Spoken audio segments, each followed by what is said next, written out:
তোমরা দুজন রুমটা পরিষ্কার করে নাও। এখন থেকে শাবানা তোমাদের দুজনের সঙ্গে থাকবে। কি? আরে শাবানা তো এর আগেই 3বার রুম বদলেছে।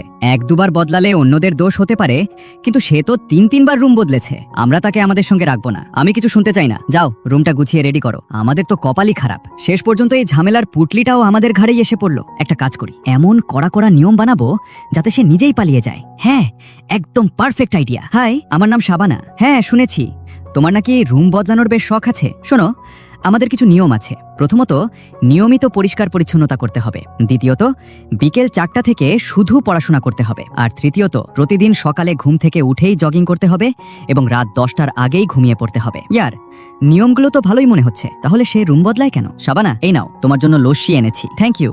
আচ্ছা শাবানা, তুমি 6 মাসের মধ্যে 3বার রুম কেন বদলালে? তোমাকে তো বেশ ভালোই মনে হচ্ছে। আমি ভালো, তার মানে এই নয় যে খারাপ পরিবেশের সঙ্গেও আমাকে মানিয়ে নিতে হবে। কি? আমার প্রথম রুমমেট ছিল খুব অলস আর অপরিষ্কার। যেখানে খেত সেখানেই ময়লা ফেলে রাখতো। তার সঙ্গে থাকতে থাকতে আমিও ধীরে ধীরে তার মতো হয়ে যাচ্ছিলাম। তাই আমি রুম বদলানোর সিদ্ধান্ত নিয়েছিলাম। তারপর আমি দ্বিতীয় রুমে গেলাম, কিন্তু সেখানে তো রুটিনই আলাদা ছিল। আরে বন্ধুরা, এখন তো মাত্র 11টা বাজে, চলো একসঙ্গে মজা করি। সেখানে সারা রাত অনেক শব্দ হতো, ফলে আমার ঘুমও ঠিক মতো হতো না।